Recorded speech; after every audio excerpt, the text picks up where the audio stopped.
Abdyl Frashëri.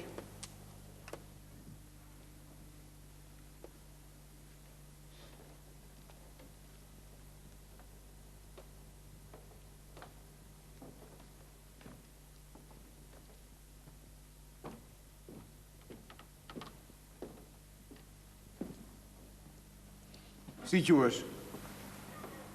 Abdyl Llagapi? Frashëri. Sa vjeç je?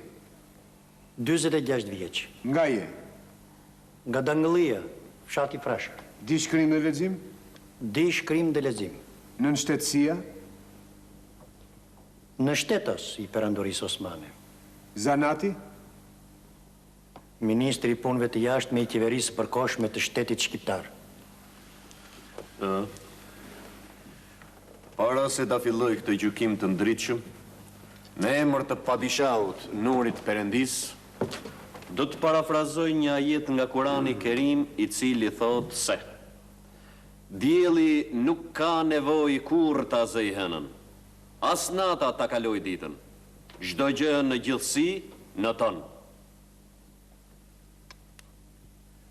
Edhe këtë gjyqën kështu e kuptoj. Të kërkosh që nata të kaloj ditën do të thotë që të mohosh ligjet e Perëndis. Të ngresh dorë kundër padishahut Nurit të Perëndis do të thotë që ti jesh i padijshëm e të mohosh ligjet e gjithësisë që paraqesin vullnetin e Perëndis. Dihet fare mirë i pandehur se nata është natë, dita është ditë, dielli diell, e hëna hën. Do të mundohem përvojtërisht të vazhdoj mendimin e ndritur të Shamil Beut. Juve ju quajnë Abdyl Bej Frashëri. Në kuadër të perandorisë keni qenë i nderuar në Stamboll dhe ndër të gjithë shtresat keni miq të shumt. Si mund të arsyetoni faktin se që nga viti 1878 ju jeni kundër nesh? Do me thënë kundër vetes tuaj, se ne kemi menduar se ju jeni në shërbim të lartë madhërisë së tij, padishahut. Përgjigjuni. Është e vërtetë se në Stamboll unë kam miq të shumt. Njëri nga ata është edhe në këtë trup gjykues. Por është edhe një e vërtet tjetër më e madhe. Unë asnjëherë nuk kam harruar se jam shqiptar. I till jam edhe këtu përpara jush. Nëse mendoni se qëndrimi nga gështirat e podrumeve të errta të Kalas ka ndryshuar sado pak mendimin tim, gabojeni shumë zotëri. Atëherë, a mund të na thoni çfarë ju shtyu të organizoni qendresën kundër portës së lartë? Po. Po ja u them që në fillim. Këtë punë të madhe e bëri populli, dhe unë nuk mund të përgjigjem vetëm në emrin tim. Jam shumë i vogël në krahasim me popullin, të cilin juve s'keni mundësi ta tritni këtu në gjyqje dhe ta dënoni ashtu si do më dënoni mua. Unë nuk kam bërë asgjë tjetër vetëm se si biri i popullit kam ndjekur mendimin e tij. Populli. Çfarë ka populli pandehur? Ju lutem shumë mos ta ngatroni me popullin. Populli është një emër me një kuptim më të gjerë. Ju lutem shumë përgjigjuni drejt. Unë këtë po e them për të mirën tuaj. Ju lutem përgjigjeni pyetjes dhe thoni të vërtetën. Të vërtetën thash. Nuk kam bërë asgjë tjetër veç se kam ndjekur mendimin e popullit tim. Dhe mendimi i popullit tim është shumë i drejtë dhe shumë i qartë. Këtë e keni ditur dhe ju, po s'keni dashur t'i vini veshin. E dini shumë mirë se në tokat e perandorisë jetojnë 2 milion shqiptar. Për këtë ka shkruar dhe gazete perandorisë Basiret. Do të thotë se këtë e ka ditur çdo njeri që di shkrim dhe lexim. Mirë po ju, zotërinj, pa menduar se si do të reagojnë banorët e këtyre trevave, dhe atë pëlqimin që vise të tëra të vënit ton të jipin Bullgarisë. Për këtë nuk do të bisedojmë këtu. Po kjo e njalli indinjatën tek bashkëdhetarët e mi. Indinjat që më vonë u kthye në revolt dhe pastaj me shumë të drejtë mori për masat e kryengritës armatosur. Duhet ta kishit menduar mirë kur na lat në Balt, kur na shkruat paqen e Shën Stefanit. Paqja e Shën Stefanit nuk i takon këtij procesi gjyqësor. I pandehur i Frashëri, ju tërheq edhe një herë vërtetën se po i bishtroni përgjigjen. Përkundrazi. Historia dëshmon më së miri për kontributin që populli shqiptar ka dhënë për lulëzimin e perandorisë osmane. Të kujtojmë vetëm Kyprilitët, sa e sa vezir të mëdhenj, poet, filozof, arkitekt, njerëz që me forcën e dijes së tyre ndriçuan si pishtar në të kaluar në Osmane. Pra neve me shumë të drejtë menduam se për interesat tona juve do të kujdeseshit. Do të kujdeseshit ashtu siç duhet, si për shtetasit tuaj. Mirë po me kongresin e Berlinit dhe me paqen e Shën Stefanit, neve e kuptuam shumë mirë se me një punë të tillë u dashka që të merremi vetë. Se lirin kur kush nuk ta fal, se lirin duhet ta fitojmë vetë me gjak. Do me thënë që nga pa që e Shën Stefanit jeni në kundërshtim të hapur me portën e lartë, Po. Ak përgjigje. Shkruaj, E miratoni mendimin që dha Qamil Beu? plotësisht, vetëm duhet të Ka shkruaj. nevojë do të flisi përsëri më vonë, uluni.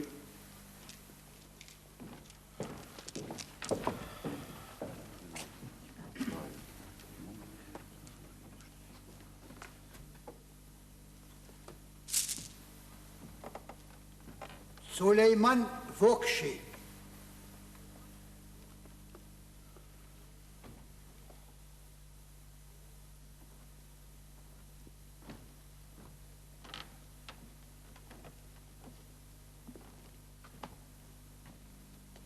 Si quhesh?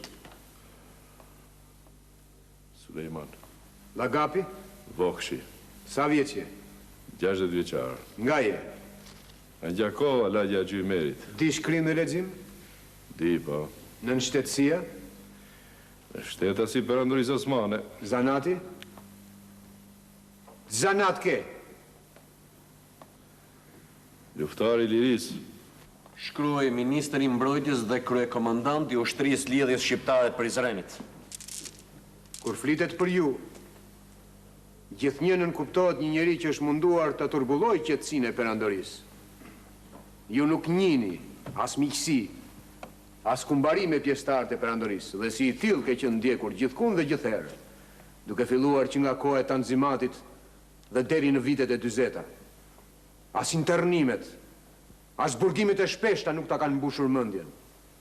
Dhe tani, në këtë moshë të shkuar, ju përsëri ndodheni përpara gjyqit perandorak për të njëjtat faje, si rebeli pandrejshëm që kudo që ndalet i vë flakën që ciston si me propagandë, ashtu dhe me luftimet të njëpasnjëshme. Ashtu është. Ashtu është.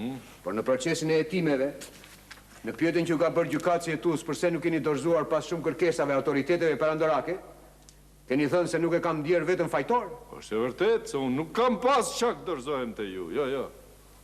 Unë i përgjigjem vetëm popullit tim. E para ti nuk jam fajtar. Shqyr zotit që në këtë botë nuk ka shumë si ti, se vallaj, bilaj, për zemërkursin të ndë dim të gjithne. Ti nuk e dorëzuar as atëherë kur të shmarë djali peng, e i është kërcënuar vdekja. Tani do të them haptas para këtyre burrave, me dëshirë që ta dëgjoj bota mbar. Një njeri që nuk ka zemër dhe nuk kujdeset për fëmijën dhe familjen e vet, ai kurrësi nuk mund kujdeset për një shtet të tërë, ashtu si të ka shkuar mendja ty. Se edhe shteti është një familje e madhe. E vërtet është. Nuk më ka ardhur mend për djalin, se më hoj këte. Si kjo përgjigje, duhet të shikojmë të gjitha përgjigjet tuaja të mëdhënshme. Jeni njeri i pa ndjenja, Sulejman. Po më vjen mirë që mendoni kështu.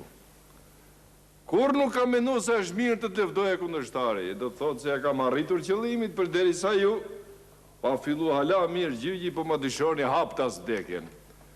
E pra njohje më të mirë për mua nuk ka. Lejoni.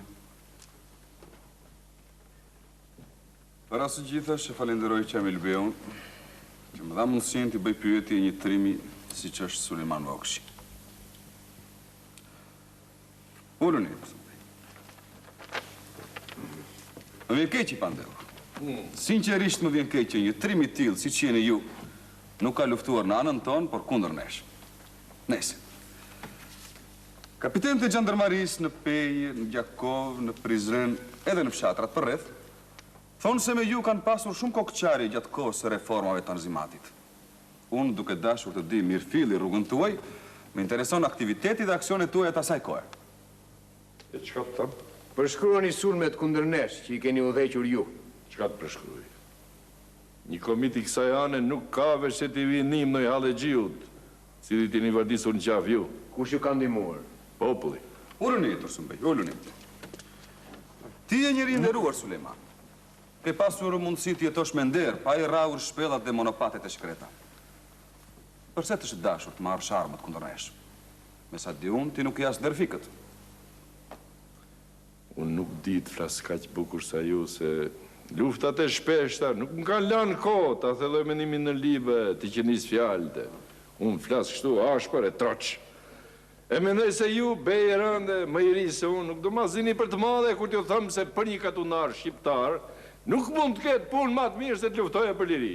Në hetimet e veprimeve tuaja kundër ligjit, Për pos krimeve që keni bërë kundër regjimit perandorak, juve tani duhet përgjigjeni edhe për vrasjen e Aris Mevlanit, Dervis Sutës dhe Avni Bytyçit. Për të gjithë ekzistojnë prova konkrete. Deklaratat e dëshmitare flasin se fajtori kryesor jeni ju. Bile Avni Bytyçin e keni vrarë me dorën tuaj. I pranoni këto krime?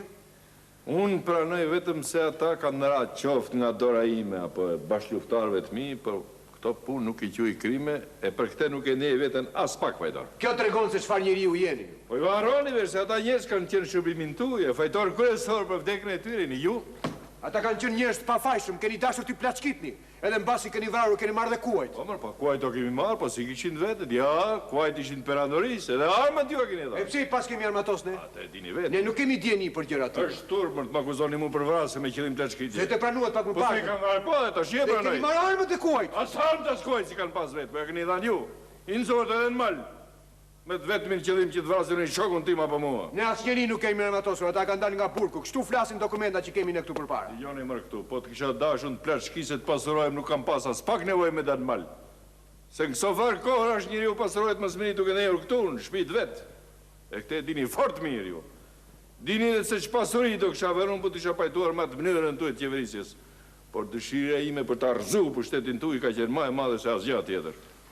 Dhe përsa të kohë natyre treve, pa e thamë këtu para këti gjyqi, se ata i ka dënu, i ka vra vetë dora popullit, mërë, se s'kanë qenë gjatë tjetër ata vëshe vjedhës e vrasës.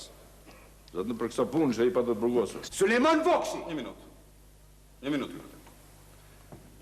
A keni djeni ju Abdyl për këta të tre që u bë fjalë këtu? Po, kam djeni. E çfarë mendoni ju për këtë? Se kanë qenë vrasës. Si? Se meritoni një ndëshkim dhe më të rëndë, dhe se më vjen turp që duhet përgjigjen për para këtij gjyqi për njerëz të atill për cilët më mirë është të thuhet se kanë qenë tradhtar të popullit të tyre. Si ka mundësi Abdyl? Kështu është. Puna e jon nuk është që të vlerësojmë jetën e dikujt i pandehur. Kjo i takon të madhet që i ka të gjithë penjët në durët e veta. Ata kanë qenë tradhtar. E çfarë mund të thoni për to? As më shumë, as më pak nga sa u tha edhe nga sa thash në këtë gjyq. Pa të janë të vdekur Abdyl.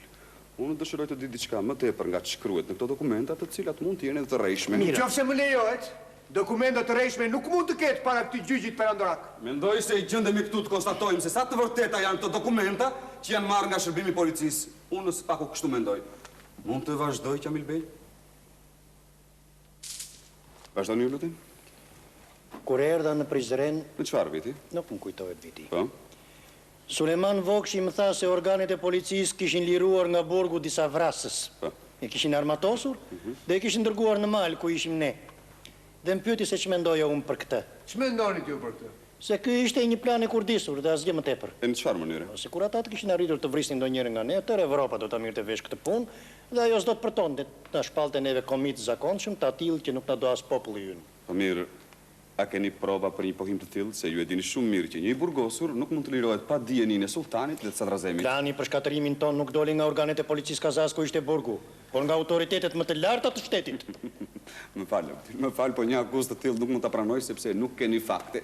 E të ta them edhe unë personalisht nuk mendoj se sultani vet do të merresh me fatin e tre vrasësve. Kjo është e vërtetë. Sultani nuk merret me fatin e tre vrasësve. Por në mënyrë intensive është marrë me fatin ton. Jo. Këtë nuk keni se si ta kundërshtoni. Gjatë viteve të vrullshme të lidhjes, shumë pashallar kanë vizituar viset tona, të shoqëruar me tabor të shumë të ushtarësh. Mos doni të thoni se edhe për këtë nuk ka patur dijeni sultani? I pandehur frashri? Me gjithë bejo mundua vetëm e vetëm që ta lehtësoj pozitën tuaj në këtë moment kaq të vështirë për ju. Ka kërkuar leje të posaçme nga padishau të vi këtu, po siç duket kot pas ka ardhur. Kot. Kur ja kemi filluar kësaj pune, s'kemi pritur lehtësimin nga askush. As tashti nuk presim. Me gjithë bene kam nderuar si shok shkolle, mirë por tashti jemi në dy anë të kundërta dhe kështu dëshiroj që të mbetemi. Jam gati të vazhdoj të përgjigjim pyetjeve tuaja. Ulë! Po si? Suleman Vokshi, nga dokumentat dhe nga hetimet paraprake, del se për vrasjen e Mehmet Ali Pashës, fajtori kryesor jeni ju. Po, Fa mund të thuash diçka më tepër, për pos një poje shumë të thatë. po, mund. Kur erdhi Mehmet Ali Pasha në Prizren, gjithë në antarët e lidhjes, kush ma shumë, a kush ma pak e morën vesh qëllimin e udhëtimit të tij. Me gjithë se misionin e kishte tepër sekret. A i kishte arë këtu, i kitë minon dhe nga mbrënda për pjekje tona për mbrojtën e tërësisë vizave të banuara nga shqiptarët. Thatë se misioni ti ishte sekret. Atëre si kuptuat ju rrugën dhe qëllimin e ti? Po se me të është edhe një telegrafist, një i gërmall, që si i thonë në fjales, para ditë u rrente vetën e mas ditë e gjithë botën. E ky farë telegrafisti rrinte gjithë ditën aty te kafe Marashit, e i fyen të shqiptarët me fjalë kaq tulta sa nuk mund thuhen as këtu. E prej këtij pra morën vesh edhe qëllimin e vërtet të rrugës Maxharpashës. Kush e vrau telegrafistin? Ja, a e vrau vetëm duke folur. Se kështu e kanë këto anë, orti. Nuk dërojnë t'i prekish në seder. Shfarë biseduat natë në kullën e Abdullah Pashdrenit. Bisedua, jo më nej, tha Maxharpashë se lidhja shqiptare nuk pajtohet kurse si me ati ka vendos porta e lartë. Ne nuk pajtoheshim të lëshojmë pa luft, qoftë edhe një plam tokë. Pastaj? Ma në i tha mërti Maxharpashë, pak theva ne nga ke ardhë, se për ndryshe do t'i bajnë shokull timi ati, telegrafistit tamë. Sulejman, mos do thotë kjo se ju e vrat telegrafistin që të paralajmëroni me Metali Pashën kështu? Se ti e artisa, nuk mere me punë telegrafisash. Pandeur Frashëri? Qo? A keni qenë të informuar për këtë ju? Po, Dhe pajtoheni me një veprim të tillë? plotësisht. Ja u thash që në fillim këtë punë e bëri populli dhe unë me mendimin e tij pajtohem plotësisht. Është e vërtet se këtë punë e bëri populli. Po të e u thoqi dikush? Jo, në këtë rast jo. Urdhrat që morëm ishin urdhra që dolën nga ndërgjegja e kombit. Çdo plakatoni, çdo kryetar familje, çdo ushtar, çdo i ri ju bin këtij urdhri, e do e mos, ju bindëm edhe ne. Ndryshe eshtrat tona toka do të na nxirrte për jashtë mbas vdekjes. Zotëri, prova më e mirë që këtë punë e bëri populli është vrasja e Abdullah Pashdrenit, njërit nga krerët më të shquar. Populli e vrau. Dhe e vrau vetëm sepse dyshoi se ai bashkëpunoi me Mehmet Ali Pash Maxharin në dëm të nderit dhe të dinjitetit të kombit tonë. Me intereson Abdyl mendimi yt personal. Mendoj njerëzor lidhur me këtë vrasje mizore. Nuk kam asnjë mendim tjetër veç se atë të popullit tim. Dhe për mendime të tilla ndodhem këtu. Për sa më takon mua, zotërin, nuk do të pranoja të thoshe asnjë fjalë. Ullu! Po si?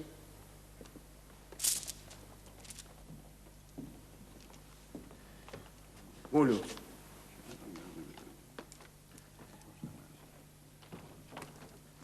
Gjini jashtë.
A mujtë e bravo. Nga pak, po mbaroj gjyqi. Për sot po, të është duhet e sjeli.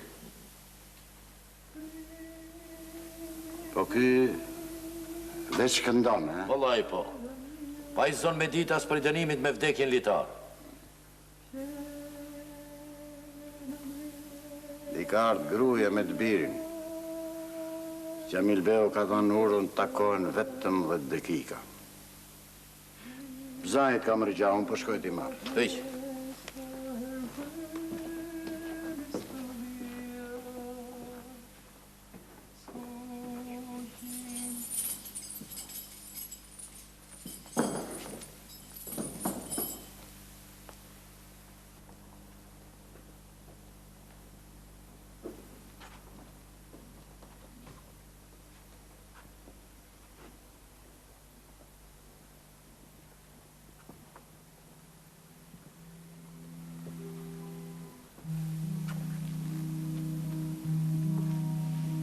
Bab. Hajde ke baba.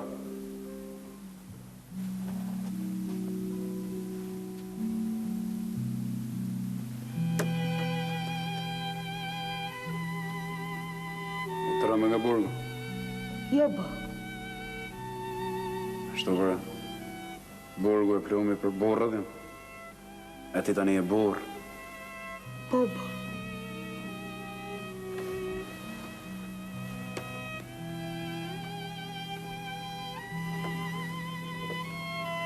Nuk desha ta marrë. Po kjo nuk ndaj. Do kisha bërë gabim ose merri me Rushe. I kam 2 fjale edhe me te. Si? Mirë. Po ti? Mirë.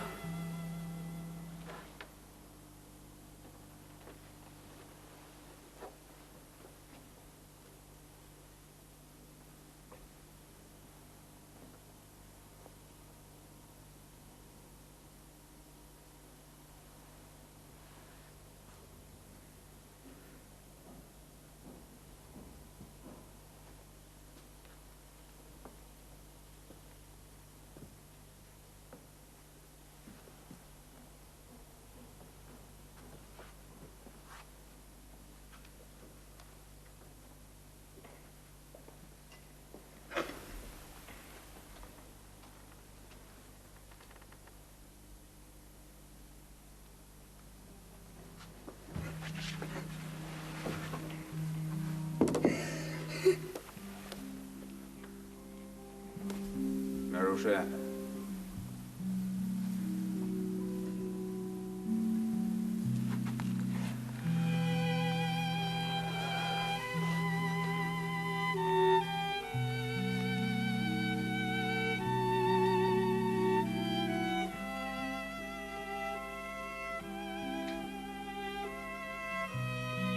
Jetë Turca. Ja me të bëjnë sëtë. Shpak e rëtu e nuk shë e mirë.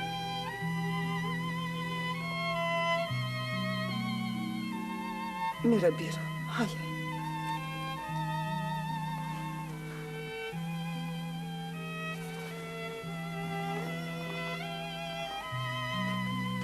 Merhaba.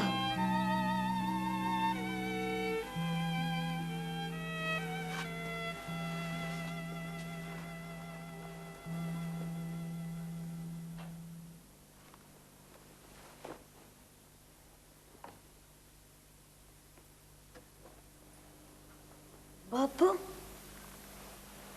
Këtë fala nga miqtë. Prej kujt? Prej gjithë qytetit. Edhe për malësi e bab, na vine pysin për dit. Po ti? A ti në me i prit mirë? Dishka kam mësua dhe më për te e bab. Hajde ke bab.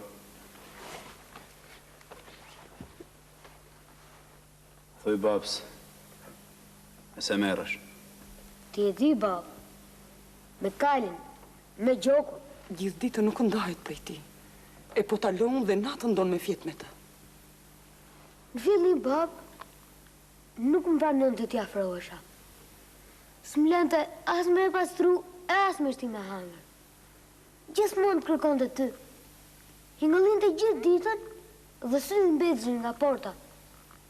Tani ka fillu më cota edhe me mu. Pa nëna dhe me hyp. Po nana gjithmonë për te. Kam frikë shpend. Kam frikë se ka fillu me nga fort. Ashtu e kam zonë me Rusha i s'di me hes në ryshe. Veç për luft dhe për përdasëm e kam rrit. E shef na? Një gjo birë. Ushje e mirë, nga e fort.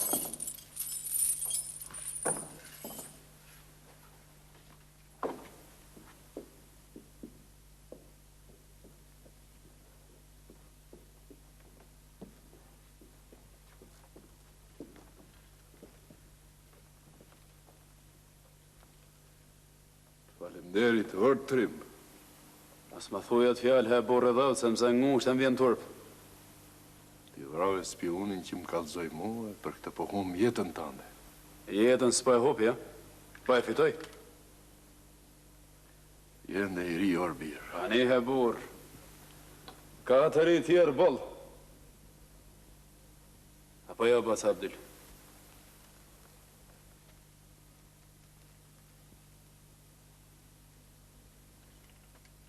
Hadi ke bacët.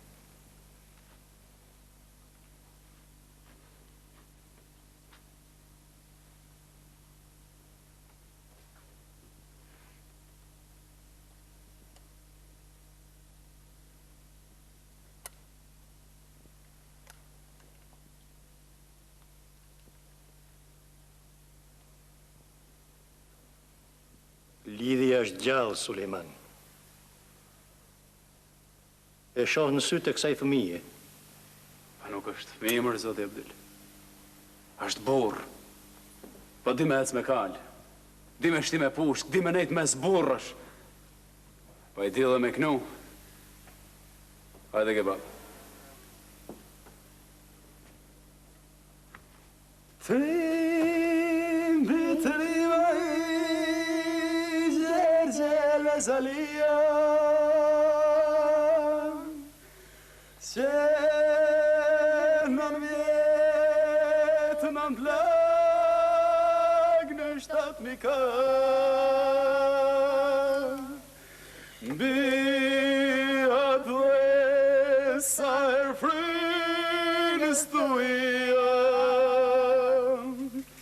skuqin ato plagët të mëdha. E sa mirë bërë që erdhe me Rushe. E kisha një merak të mathën shtigërt, e më duket se në zora. Shpend! Rushe, mos mu likështo. Unë e di çfarë trimet kam. Edhe djalit trimnin më tepër ja ke dhënë ti se sa unë. Pa i nuk mundem, Mos mu tut, moj, po qoj kryt. Kujton se mund ndahesh me mu krevar? Po unë e di ta çfarë bana. E këtu pranë këtyne burrave e kuptova dhe më mirë, e tani jam i qetë. Shpend! Me Rushe. Njeriu martohet me mendimin të krijojë një jetë të gjatë, me 100 vjet. E ti s'ke mbushur ende 30. Ani e burnesh. Ani. Kujtja kam gjakun borxh, bab. Kërkujt birë. Kërkujt veç armikut. Nuk shtira për të marrë gjak për vllain tim, po për Shqipërinë. Edhe unë, do ta marrë gjakun tënd të bab. Edhe ti birë, për Shqipërinë duhet luftosh. Shpend, që kërkon prej me? Çfarë të bëj unë për ty, ç'amanet më lën? Djalin me Rushe. Amanet djalin. Takimi mbaroi. Edhe pak. Ju lash ma shumë se ç'duhet. Ma gjatë nuk mundën. Nuk kena për ta pa ma. Shkone me Rushe. Shkone birë. Shkone. Falet gjithë. E u thoni se Abdul Frashëri e Sulejman Vokshi janë gjallë, janë fort. Kalin birë. Amanet gjokun. Ushqe e mire nga e fort, që kur thrasin burrat, mos mbetesh pas.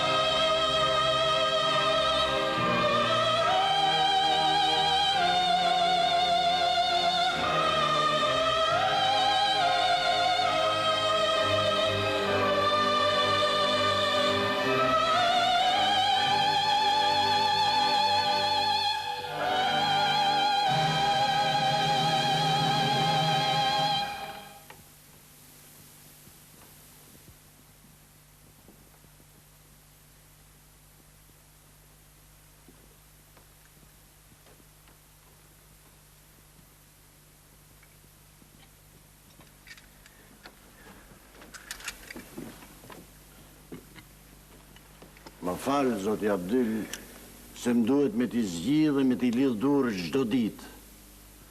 Po kam 6 kalamaj. Mane, po se bëna unë këtë punë, e bën tjetëri. Të mirë, mos me zgjidh, as tash ti mund të hade me duar të lidhur. Jo, he burë, tash jam unë këtu, veç ma bën halal. Ma bën halal, bërëse, edhe unë jam shqiptar. Ku me i nanë. Me e lidh dur, tani kush? Unë kur kushi një prinsi si ti, në vjetër. Po punë është edhe kjo. Po, vallaj. Punë është. Ordo.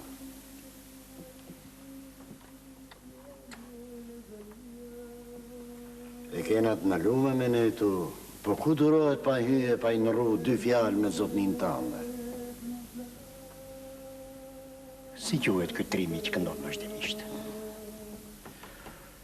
Shpen, veç këndon, a thu se nuk do varet nesër. I kam një urtan, peq, burë, ka luftu bashkë kundër në dervish pas, e dikuna ne nga Saraljeva tonë që është vra. Ka qenë bashkë luftar i Micit Sokolit.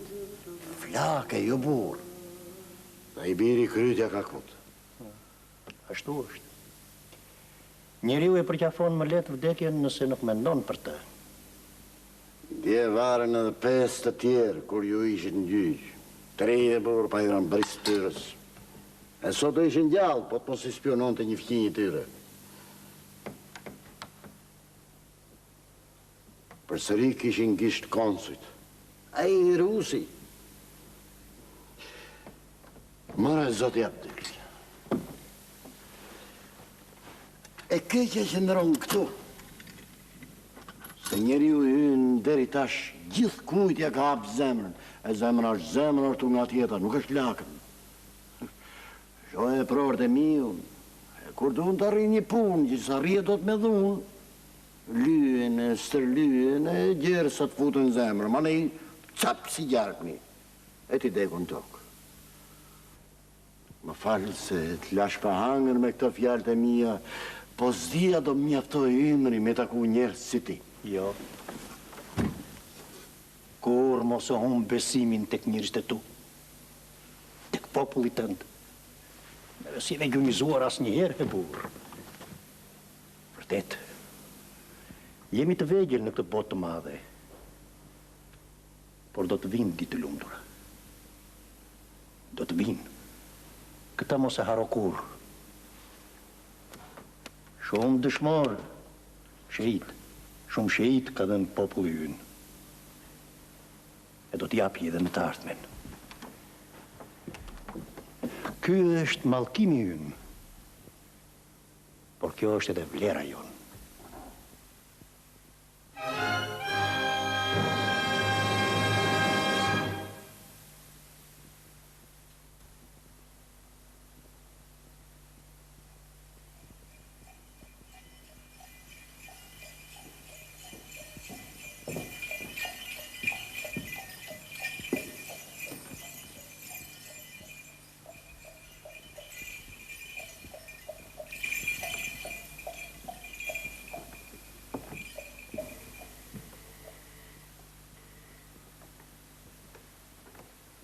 Madame Madeleine, më falni për vonesën. Më falni ju të paktën se kjo ora juaj që nuk e luan në sekondin nuk të falë. Edhe sa bukur që është punuar. I më shoqe ka kujtim nga prindërit. Orë zvicerane, e punuar si thuash enkas për familjen e ti. Një orë të këtil, unë kur nuk dhe sorollatja këtyre anëve. I më shoqe nuk mund të ndahet dot prej saj. E lidhin kujtimet shumëta. Edhe e ka shumë të drejtë.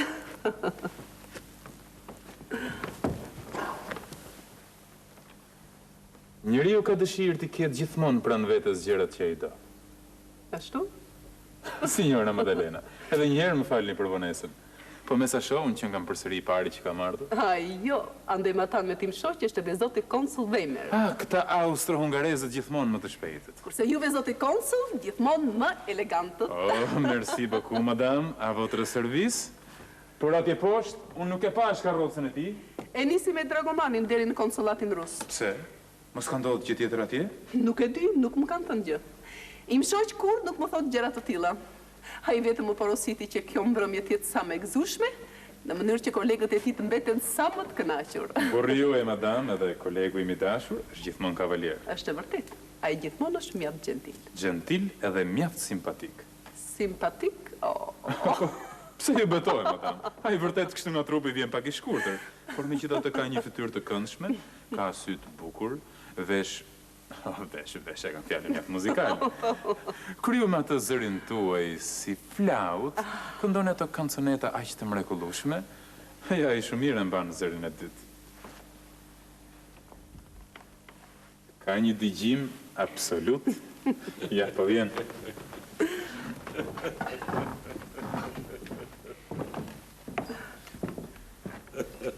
Dëgjuam se këtu po bisedohej. Pas keni ardhur, koleg? Pak me vonesë, por erdha. Bonsoir, monsieur. Bonsoir, mon cher. Ça va bien? Très bien, monsieur. Na mungon vetëm Nikolaj Mihalçi. Ora vajti 6:45 dhe ai ende nuk po duket. Mos i ka ndodhur gjë tjetër mbas asaj që ndodhi? Ki lo sa? Dërgova dragomanin tim të marrë vesh. Çfarë të marrë vesh? Përse nuk ma thoni edhe mua?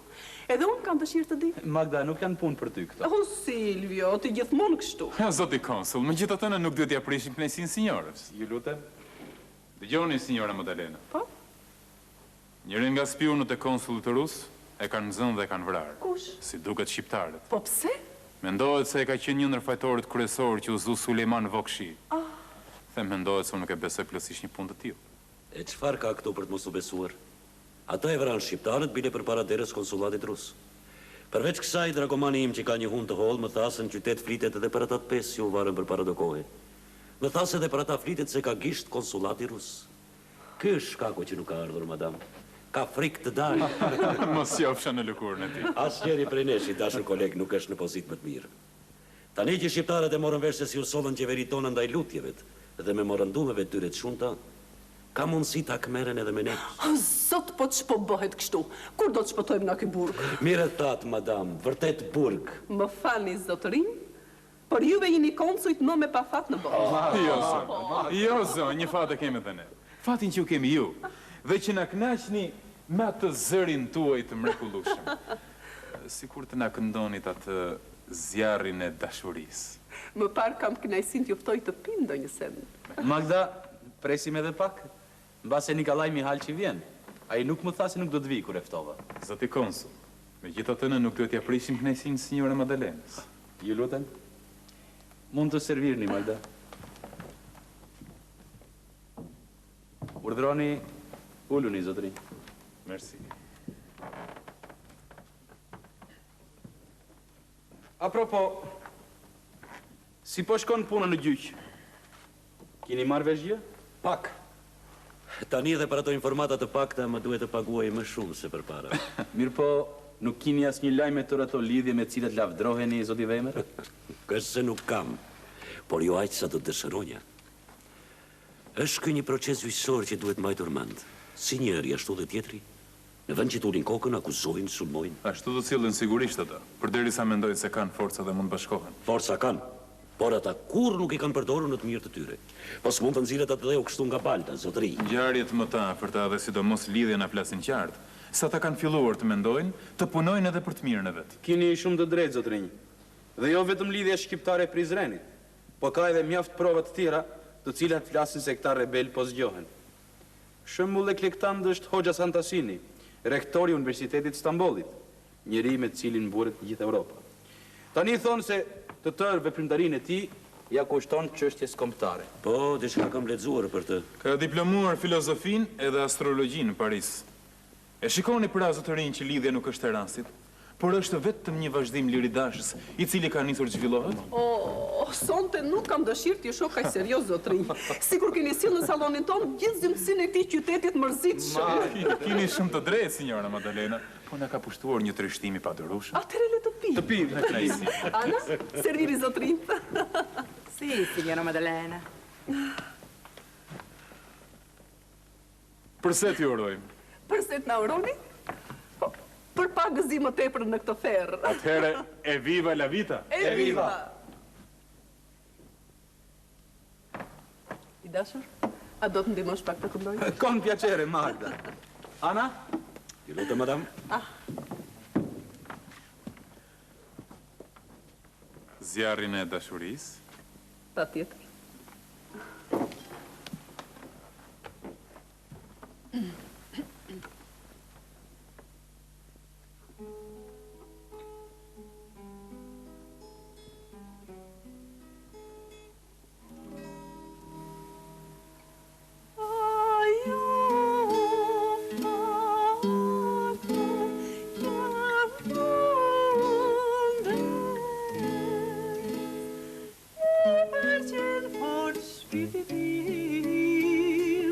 I pëlqen fort shpirti tim, sa që s'do të shuhet kur, s'do shuhet kur, s'do shuhet kur. I pëlqen fort shpirti tim, sa që s'do shuhet kur, s'do shuhet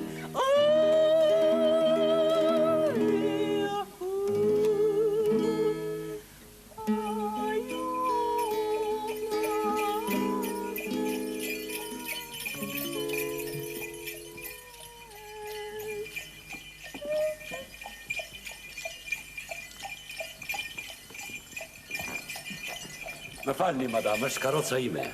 Po, nga jo po zbret konsulli rus. Ju thash, zotëri, dragomani im është njeri mprehet. Bravo, sa bukur i ka vajtur në mendje. Të sjell me karrocën tuaj konsulli rus. Më së fundi, mirë se erdhët Nikolaj Mihalç.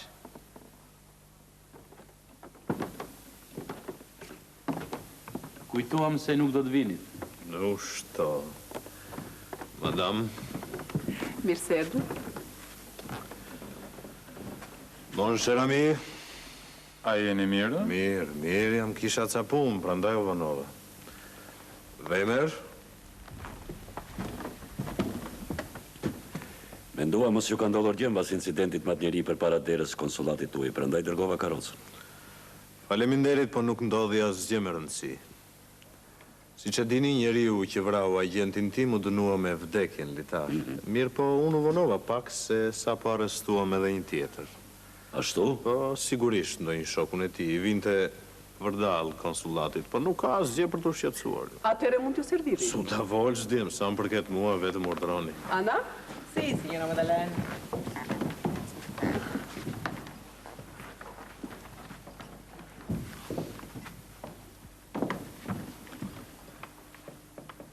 Будьте здоров. Салют. Salute.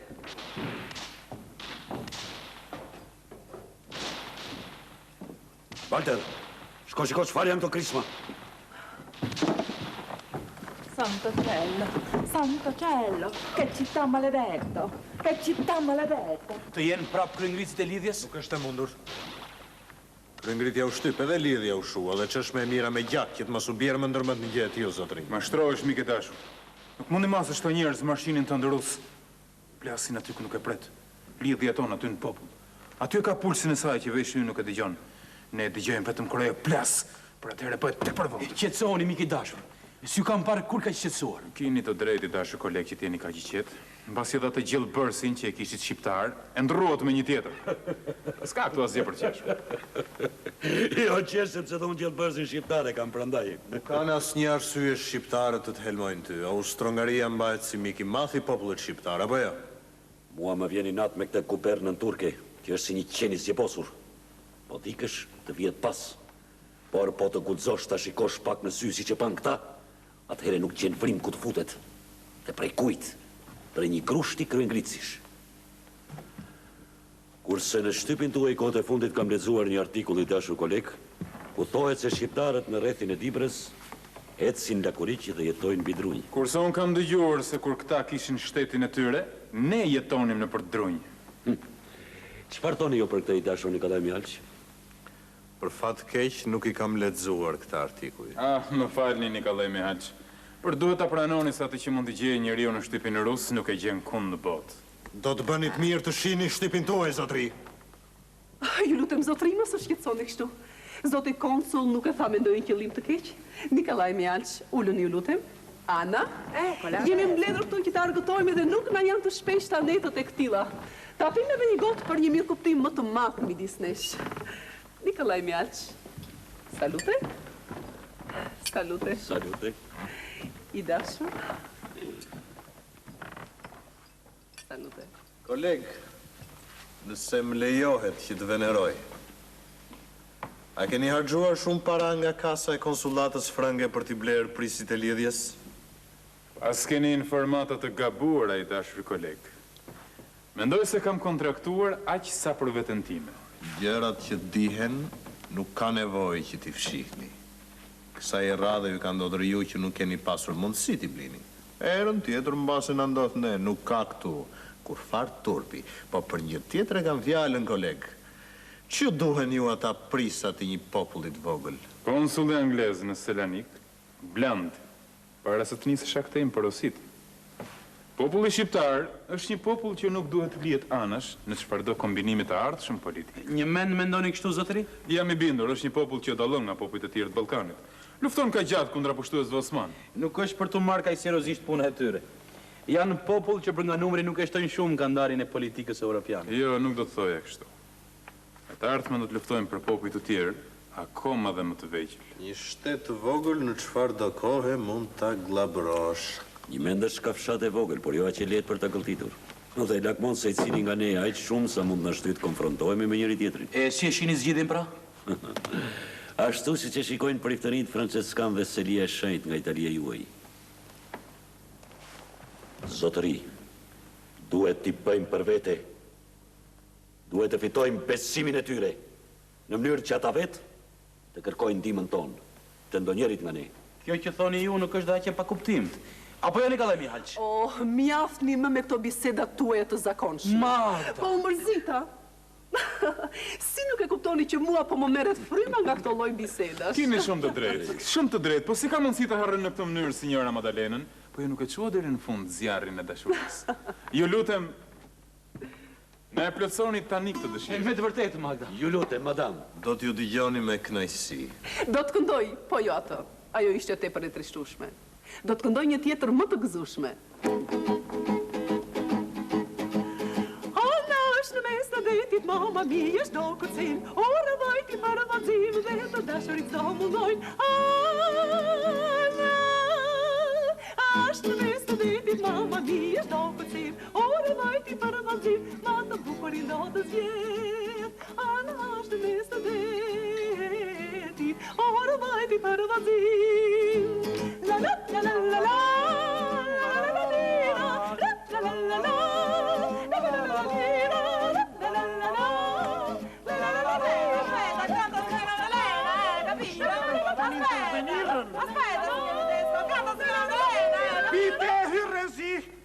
Walter, çfarë ka ndodhur?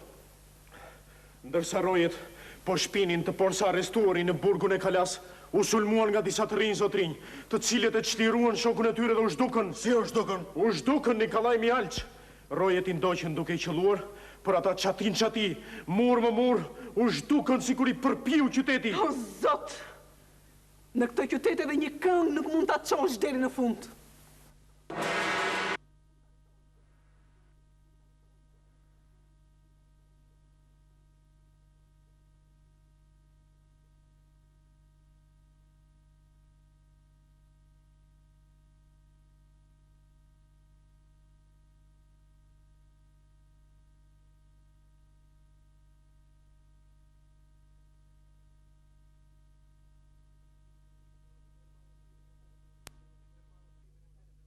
Ndërmarrë udhëtime në shtetet e ndryshme të Evropës për të ndikuar në opinionin botëror në të mirë të çështjes shqiptare? Po. A pranoni se gjatë këtij udhëtimi si kryetar delegacioni keni vizituar Vienën, Berlinin, Parisin, Romën? Po. Dhe atje keni mbajtur fjalime, keni shkruar memorandume drejtuar fuqive të mëdha që të rishikojnë që çështja shqiptare të zgjidhet në mënyrë të drejtë? Po. Veç këtyre harua të shtonit edhe takimet që kemi patur me njerëz të shquar të këtyre vendeve. Pas të gjithë këtyre pranimeve, ju lutem shumë, si mund të mohoni që lidhja e Prizrenit në asnjë mënyrë nuk ka qenë e lidhur me fuqitë e Perëndimit dhe se ajo nuk i ka shërbyer atyre si agentur? Jo, këtë jo. Këtë e ka mohuar dhe në procesin e hetimeve e mohoi dhe tashti. Një mendim të tillë e ka përhapur Dervish Pasha, mirë po, siç e dini dhe ju vetë, ai nuk pati sukses. Përpjekjet tona për pavarësi i çmojnë si gjoja dëshirën tonë për të futur nën pelerinën e papës, sepse shqiptarët na qenë musliman, ortodoks, edhe katolik, edhe kjo është e vërtetë. Por ka edhe një të vërtetë tjetër më të madhe, zotrinj. Fete ndryshme nuk janë karakteristike popullit tonë. A keni prova se nuk keni qenë agenturë e Perëndimit? Kam. Ashtu? Po. Jam kurioztar të dëgjoj këto prova tuaja. Realiteti. Po faktet e realitetit flasin ndryshe. Si flas? Urdhëro. Më 7 maj të vitit 1879, një delegacion i lidhjes shqiptare të Prizrenit është takuar në qytetin e Romës në Itali në kafenen Ultima Volta me Giuseppe Garibaldin. Dhe sipas synimeve që kam unë këtu përpara, grupin e keni udhëhequr ju. Po mirë, po të gjitha këto që thatë juve s'flasin për asnjë lloj lidhje me Perëndimin. Më lejoni ta përfundoj një herë. Në atë kafene Keni biseduar për çështje që kanë të bëjnë me sigurinë territoriale dhe politike të shtetit të arshëm shqiptar. I pranoni këto fakte? Nëse kjo merret kështu. Po, vazhdo. Atëherë nuk është e vërtetë ajo që thatë ju. Ju lutem, thërishni dëshmitarin e parë. Dëshiroj të njoftoj se asnjë pikë akt akuzës nuk është pa dëshmitar. Deri tani nuk i thirrëm sepse nuk ishte nevojshme. Po, le ty.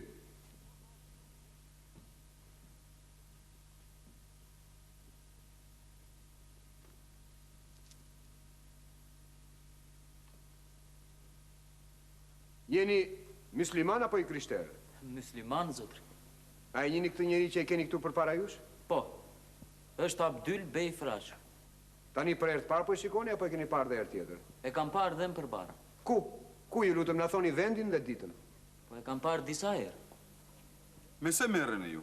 Ajo që habit këtë gjyq është fakti se një njeri si ju, që studimet e larta i kryet në Stamboll, që ishit deputet në parlamentin turk, e pra njeri i nderuar, po ju nga do që jeni sjell, në Vjenë, Paris, Rom, Berlin, keni punuar prapa shpinës tonë me të vetmin qëllim që ta rrëzoni qeverinë otomane, nga do që tjetë ajo. A është e vërtet se gjatë muajve prill qershor të vitit 1879 keni ndërmarrë udhëtime në shtetet e ndryshme të Evropës për të ndikuar në opinionin botëror në të mirë të çështjes shqiptare? Po. A pranoni se gjatë këtij udhëtimi si kryetar delegacioni keni vizituar Vjenën, Berlinin, Parisin, Romën? Po. Dhe atje keni mbajtur fjalime, keni shkruar memorandume drejtuar fuqive të mëdha që të rishikojnë që çështja shqiptare të zgjidhet në mënyrë të drejtë? Po. Veç këtyre harua të shtonit edhe takimit që kemi patur me njerëz të shquar të këtyre vendeve. Pas të gjithë këtyre pranimeve, ju lutem shumë, si mund të mohoni që lidhja e Prizrenit në asnjë mënyrë nuk ka qenë e lidhur me fuqitë e Perëndimit dhe se ajo nuk i ka shërbyer atyre si agentur? Jo, këtë jo. Këtë e ka mohuar dhe në procesin e hetimeve e mohoi dhe tashti. Një mendim të tillë ka përhapur Dervish Pasha, mirë po, siç e dini dhe ju vetë, ai nuk pati sukses. Përpjekjet tona për pavarësi e iqmojnë si gjoja dëshirën tonë për të futur nën pelerinën e papës, sepse shqiptarët na qenë musliman, ortodoks, edhe katolik, edhe kjo është e vërtet. Por ka edhe një të vërtet tjetër më të madhe, zotrinj. Fete ndryshme nuk janë karakteristike popullit tonë. A keni prova se nuk keni qenë agenturë e Perëndimit? Kam. Ashtu? Po. Jam kurioztar të dëgjoj këto prova tuaja. Realiteti. Po faktet e realitetit flasin ndryshe. Si flas? Urdhëro. Më 7 maj të vitit 1879, një delegacion i lidhjes shqiptare të Prizrenit është takuar në qytetin e Romës në Itali në kafenen Ultima Volta me Giuseppe Garibaldin. Dhe sipas synimeve që kam unë këtu përpara, grupin e keni udhëhequr ju. Po mirë, po të gjitha këto qytetarëve s'flasin për asnjë lloj lidhje me Perëndimin. Më lejoni ta përfundoj një herë. Në atë kafene keni biseduar për çështje që kanë të bëjnë me sigurinë territoriale dhe politike të shtetit të arshëm shqiptar. I pranoni këto fakte? Nëse kjo merret kështu. Po vazhdo. Atëherë nuk është e vërtetë ajo që thatë ju. Ju lutem, thërishni dëshmitarin e parë. Dëshiroj të njoftoj se asnjë pikë akt akuzës nuk është pa dëshmitar. Deri tani nuk i thirrëm sepse nuk ishte nevojshme. Po, le ty.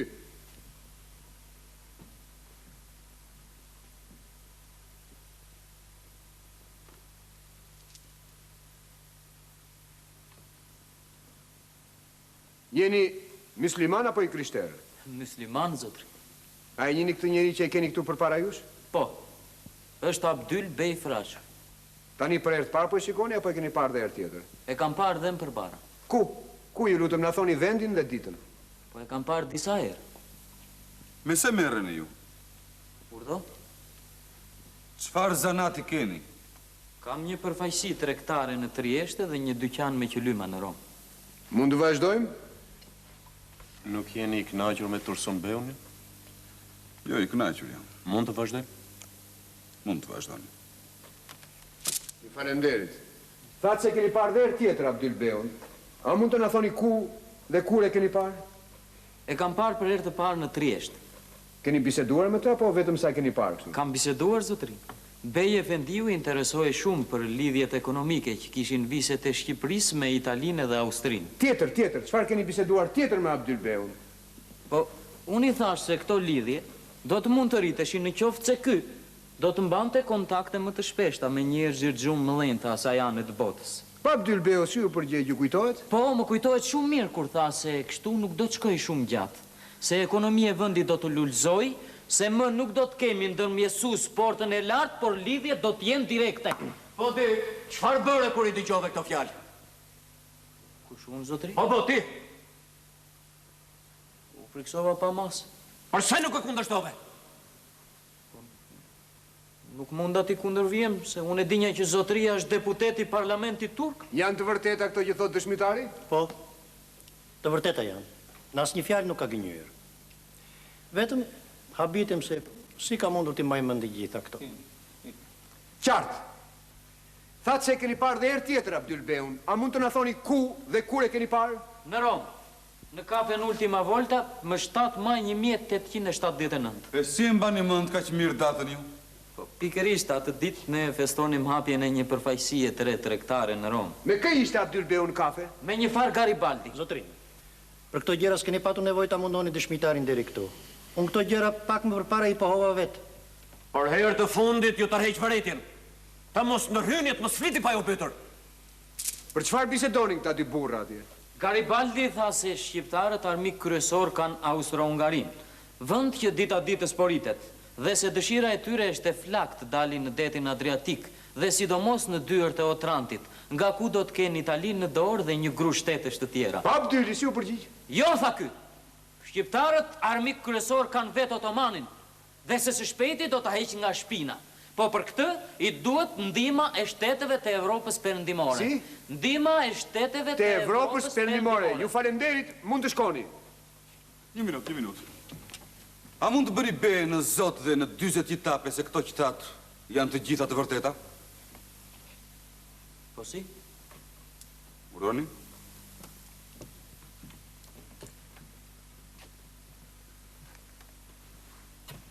Betohuni se këto qitat janë të gjitha të vërteta.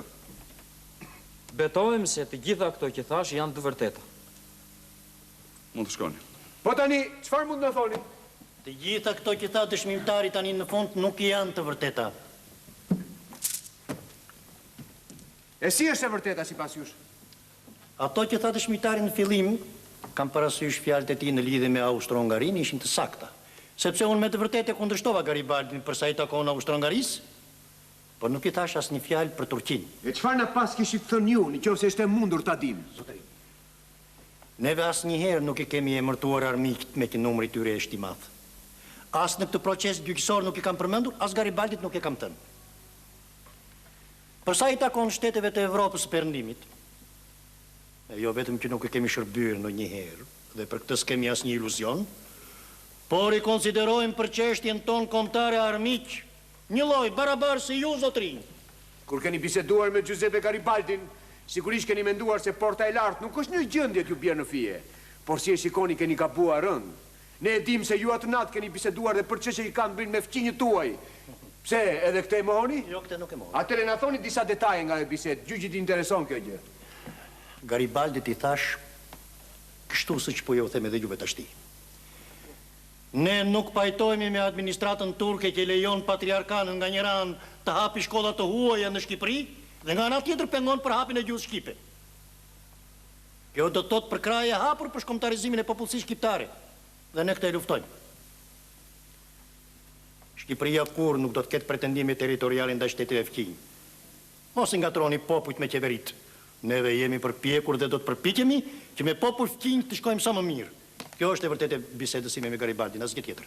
Që jeni treguar buk përmbysës ndaj portës lartë, këtë nuk e luajnë as topat e hisarit. Dëshirën tuaj, Abdyl Bey, që të bashkonit, Toskët edhe Gegët, vetë sultani e ka përkrahur.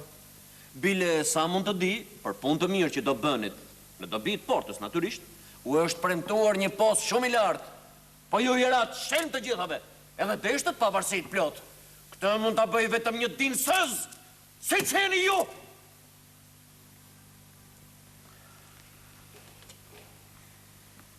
Dëgjoj, Abdyl. Armiqtë e portës, dhe ta tillë nuk ka pak në Europën e krishterë, thonë se lidhja ishte një manovre diplomacisë turke. E këta ta e thonë me të vetmin qëllim që të fshejnë prezencën e vetë në të dhe të arsyetojnë sulmet kundër nesh. Më falë, kam patur konsiderat për juve. Të gjitha këto që po thonë juve tashti unë pak më përpara i mohova me fakte. Ne nuk dëgjuam fakte konkrete këtu. Se lidhja nuk ishte as manovre diplomacisë turke, as agenturë shteteve të Perëndimit, flasin proceset mbajtur në mbledhet e lidhjes. Do të ishte mirë se kur t'i shfletonit ato zotrinj. Proceset ja tek e kemi. Po ne dëshirojmë fjalë të gjalla nga ju. Mirë atëre. Dëgjojnë.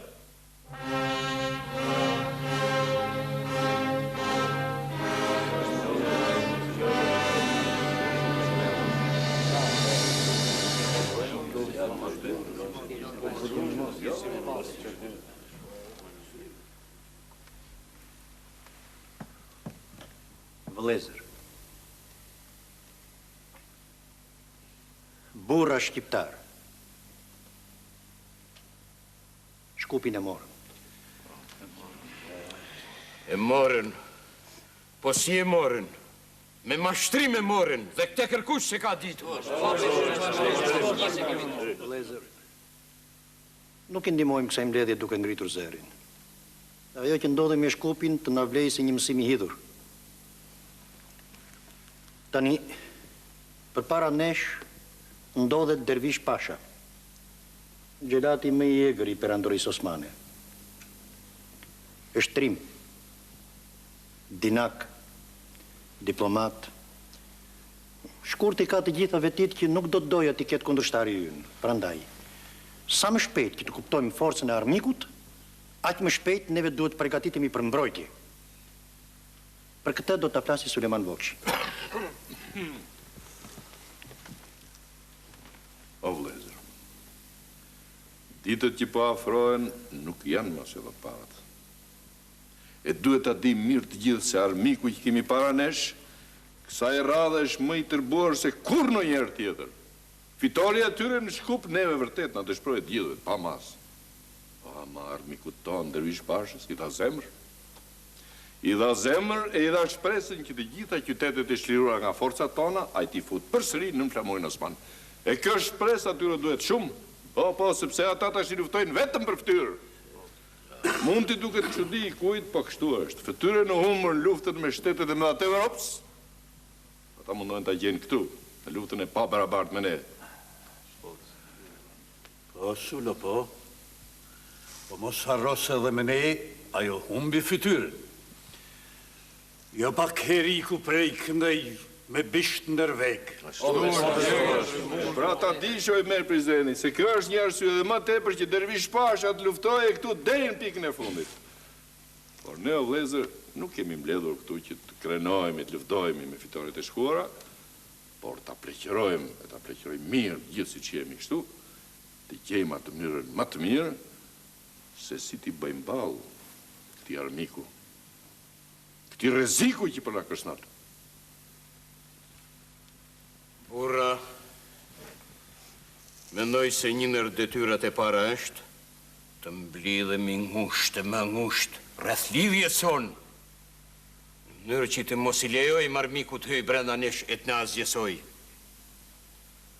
Rasti me Shkupin flet më së miri, se një sy qilësi e tillë duhet na prind secilin hap. Kur është fjala për mbrojtjen nga Dervish Pasha, unë pajtohem me atë që do të shtrojë Sulejmani. Por unë kërkoj nga ky tubim të vendoset që përpos ushtrisë rregullt, në secilin shtëpi që s'ka mbrojtje meshkush, caktojmë nga një vullnetar. Po, burra, po, drejt e ka Shuaibi, duhet të ruhemi që në radhët tona mos depërtoj armiku, se atëherë s'ka që në shtonë. Tashti unë do të doja për ju shpërqimin për një mobilizim të të gjithëvet, duke filluar nga mosha 15 vjeçare e duke përfunduar në atë 70 vjeçare. Ashtu, vetëm në këtë mënyrë do të mund gërmullojmë një fuqi të tillë që të jetë gjendje prafërsisht të neshet me ushtrinë e Dervish Pashës. Mos harrojmë se ka afro 100.000 ushtarë të pajisur më së miri. Kena me ba Sul Vokshi. Adlund. Nuk i thonë sa garti, 100.000 ushtarë. Forca e armikut s'na ka tremur asnjëherë. As tashti nuk na tremur. Sepse ne dim përse luftojmë. Mbrojmë varrezat e të parëve tanë. Mbrojmë tokat tona. Mbrojmë rritin e qetë të brezave të arshëm. Edhe për këtë secili prej nesh e ka prnder të vdesin në fushën e betejës. Por po ju them këtë, vëllezër. Prej nesh sot nuk kërkohet të vdesim, por ta mbrojmë këtë vend që askujt nuk e ka zënë udhën. Të gjithë na e kthyen shpinën. Edhe lindja, edhe perëndimi. Kjo nuk po më frikson. Sa ma parë që ta kuptojmë se jemi vetëm, aq ma mirë do të mbrohemi. Një frikë të vetme e kam. A do të mund të bëjmë një ushtri kaq të madhe në një kohë kaq të shkurtër? E pra na duhet, patjetër. Po dhe nëse të bëjmë, si ta ushqejmë gjithat forcë në një vend? Deri tashti kemi patur mundësi të japim secili ushtar vetëm 300 dirhem buk. Edhe këtë jetutje mund të japim po aq, po a mjafton? Nuk e di. Po jo vle juve të vendosni. Po, e pse të mbledhim ushtëri? Po ne jemi mbrojt gjithmonë nga bajraqet. Ushtërinë e ka ushqyer Katundi dhe ja ka mbrojt Katundin e vet. Në këtë ndër nuk jemi detyruar të kujdesemi për ushqimin e saj. Për këtë punë le të kujdesen vet Katundit. Po ne edhe pa këtë mobilizimi që ruam shumë vise o Sulejman Vokshi. Unë nuk më ndojt kundërvijem. Po si e tha dhe merë prezenti, ushtria madhe kërkon ushqim të rregullt, kërkon njësi që të kujdesen vetëm për këtë punë. Po pse të mashtrohemi orë burra, po ne gjitha këto nuk i kemi. Kaq. A i si e ka flet mire e nusa. Vëllezër, ti mati mirë fjallet kur i nxjerrim nga goja. Kam frikë se nga zemër ngushtësia do të rëshqasin në trati, prandaj ti peshoj mirë fjallet. Ashtu është, Abdulli, ashtu është. Edhe mobilizimi për gjithshëm është më sej domosdoshëm. Sulejman Vokshi, bisedat që bëmë këtu nuk të regojnë se nuk jemi me mendimin tënd.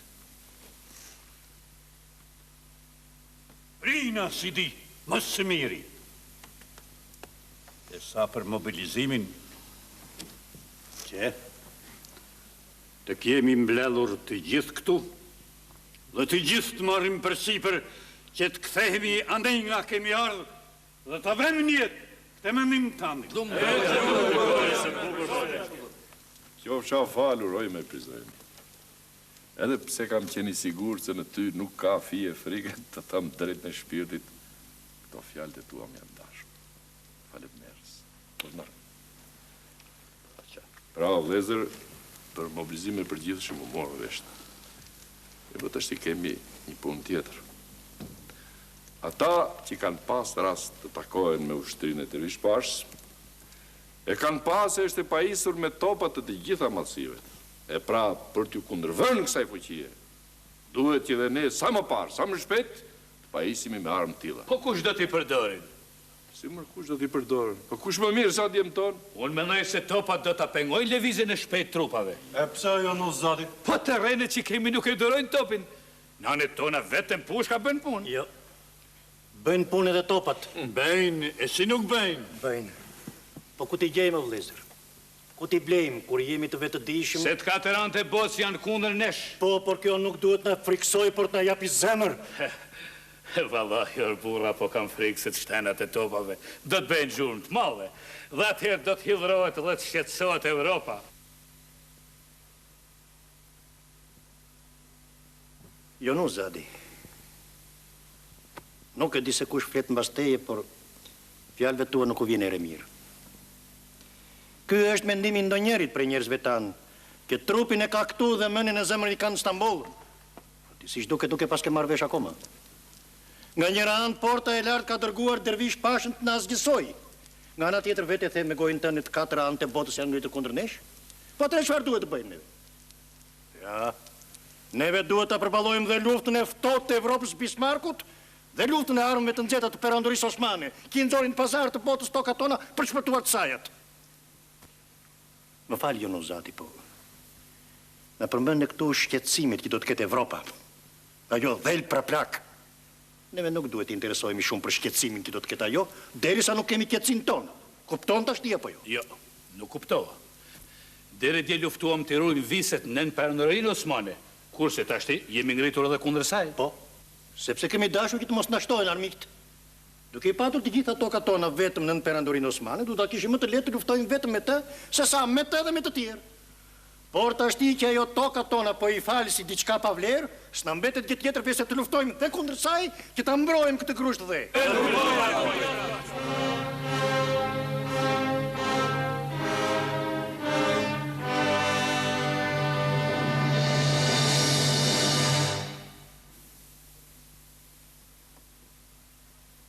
Si që pat, lidhja nuk ishte as manovre e diplomacisë turke, as agenture shteteve të Perëndimit, por thjesht shqiptare.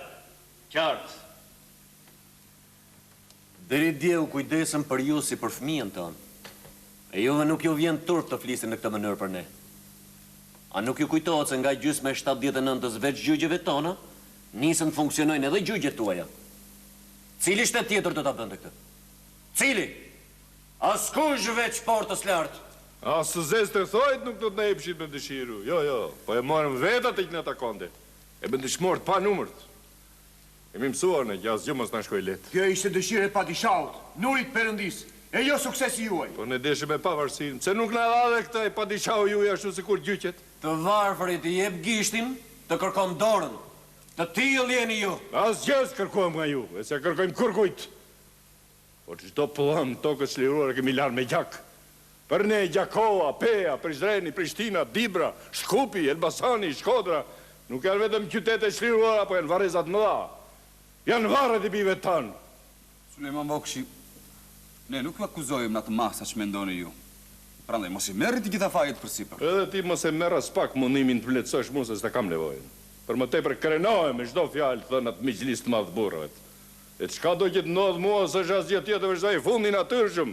Fundi natyrshëm sa rrugës teme që ka marr, pra s'kërkoj njeska, kërkush. Krenaria jote do të kushtoj shtërinjt, o Suliman. Le të kushtoj sa doj, o Qamil Bey, jam gati ta paguaj. Mos deshet diçka të thoni ju? Po? Desha të pyes Qamil Bey për diçka. Urdhër.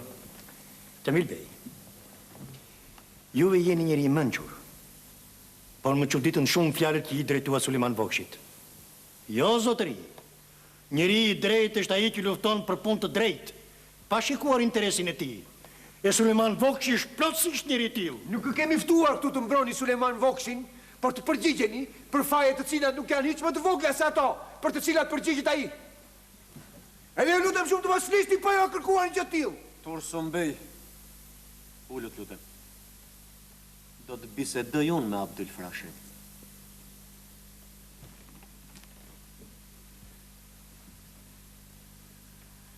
Ne, porta e lartë, po mundohemi që ta vllazërojmë fuqinë dhe drejtësinë, në mënyrë që ajo që është e drejtë, tjetë edhe e fortë, e ajo që është e fortë, tjetë edhe e drejtë.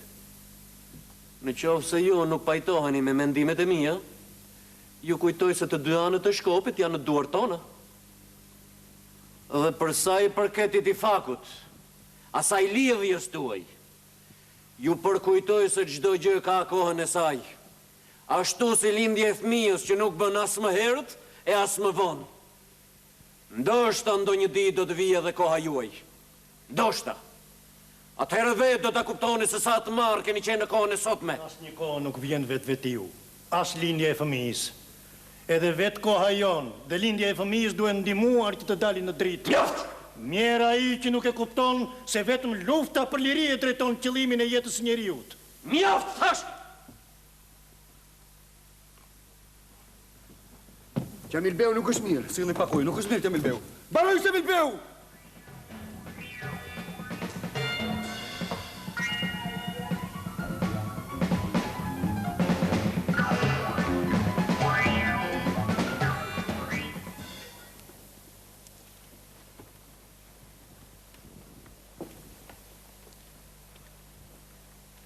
Para se ta vazhdojmë të gjykim të ndritshëm, në emër të padishaut Nurit Perëndis, duhet të lajmëroj se prej ditës së sot me 22 nëntor të vitit 1885, këtë gjyq nuk do ta drejtojë më Qamil Beu, oficer i lartë i shërbimit të sigurimit. Por unë, Tursun Beu, oficer i shërbimit të sigurimit.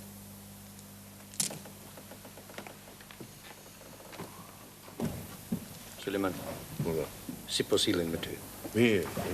Ka mjaft shqiptare, letë po merren vesh me ta. Po me ty? Mirë.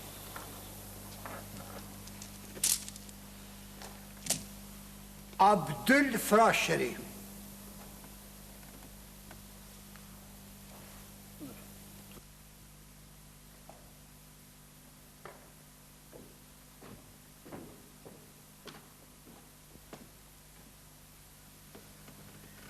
Abdul Frashëni, po e keq përdoroni mëshirën që ka ky gjyq nda jush. Dhe po përpiqeni të zhvilloni propaganda armiqësore kundër nesh edhe atje, në bangun e të akuzuarve. Kini mendjen, gjëra të tilla unë nuk i doroj. Asnjëri nuk ju dha leje të flisni, do të përgjigjeni kur t'ju pyes. Kuptuat?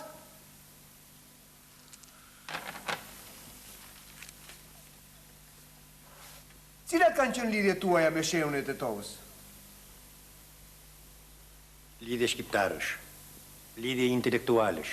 Pas kthimit të tij nga Stambolli, ku ishte në audiencë të padishaut, jeni takuar në Selanik në shtëpinë e Thanastimos, një shqiptari ortodoks.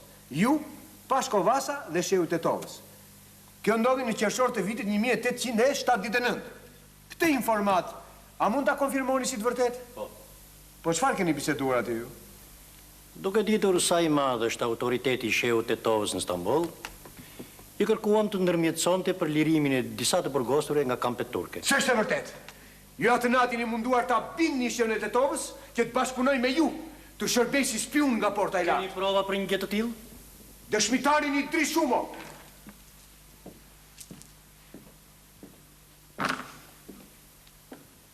I pandehur.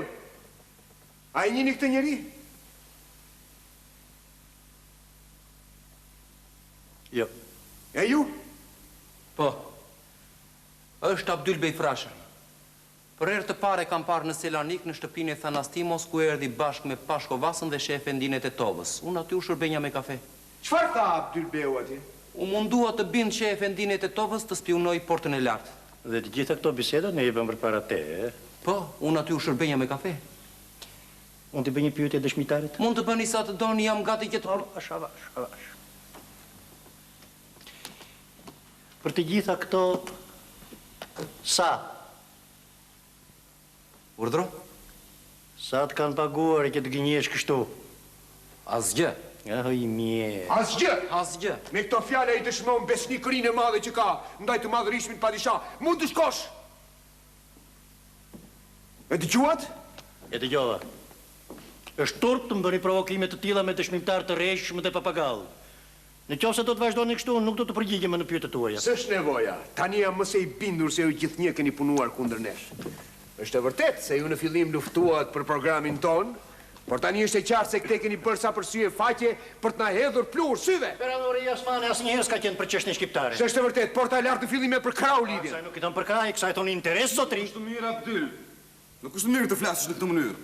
Ne jemi munduar, jemi përpjekur dhe ju e dini shumë mirë këtë, por ka hapësirë na u dha nga paqja e Stefanit. Duar zotri, jeni përpjekur, po për veten tuaj dhe jo për ne.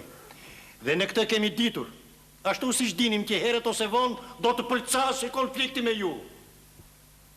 Vullneti i popullit nuk mund të ndalit kurrë. Prandaj duhesh ta dish mirë me Gjit Bej. Edhe ti, Tursun Bej. Dhe këtë duhet ta din mirë të gjithë. Pas zgjidhjen e drejtë të çështjes shqiptare, kurrë nuk do të ketë qetësi. As Turqia, as Evropa.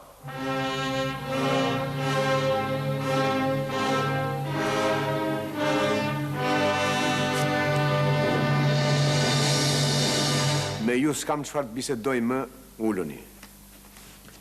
Tani e tutje me ju do të merret vetëm ligji. Në qoftë se mund të quhet ligj ky juaj. Uluni! Sulejman Vokshi çau!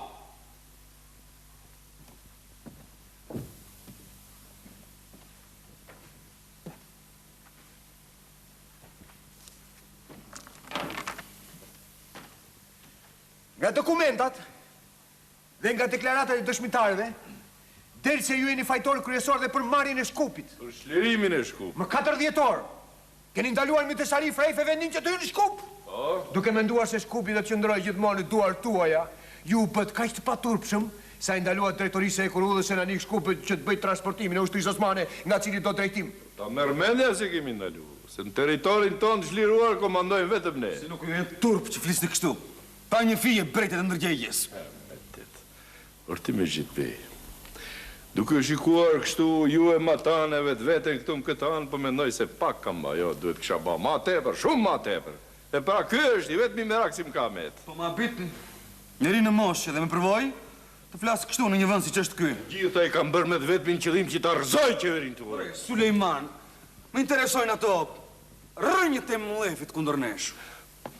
Në morët lirin, në i morët gjitha, sunginjët kurras me gjakun tonë, në manë fundë edhe në pazar të botës të nëzorët, të në ndroni si leçkat vjetra, vetëm që të shpëtoni atë kokën tuaj. Mu vjen keq që jam njëri pa shkollë, gjitha këto Abdyl Bej Frashit do t'ua thoshte, ku e ku ma mire ma bukur se unë? Unë do vetëm të shfroja të zjarën e madhë që më përblonë këtu në zemër. Mjaft! Që aktiviteti juaj, i armatosur, e ka dëmtuar portën e lartë, këte i keni ditur dhe ju. Por që kjo aktivitet ka dëmtuar dhe fqinjët tuaj të lagjes Haxhi Ymer, këte nuk e keni ditur, do ta mësoni tani. Silleni!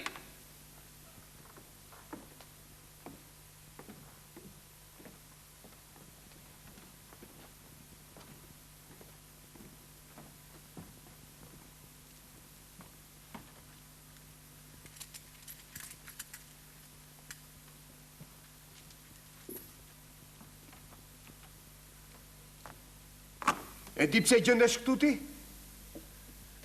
Jo, besa. I nje këta dy njerëz?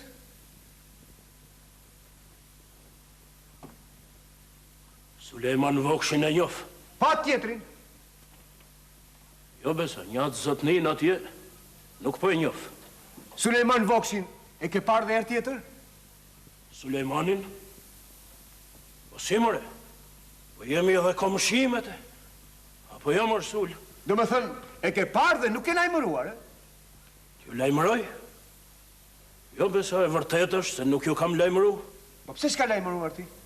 Po pse t'ju lajmëroj? O Sulejmani ka ardhë ke shtëpia e vetë, nuk ka... Ke i gjë për të thënë për ata? Sulejmanin? Po. Po si more? Fol, shkruaj ti. Urdhno? I thash ti të shkruaj. Po mirë more, le të shkruaj, i pse mos shkruaj? Fol! Për Sulejman Vokshin, mund t'ju them veç se është burr. Burr që për gjak nuk vritet. Mund t'ju them se Sulejman Vokshi me shok është një ashtu si thot populli, ujk që punë të veta i rregullon mirë. Mund t'ju them se Sulejman Vokshi është...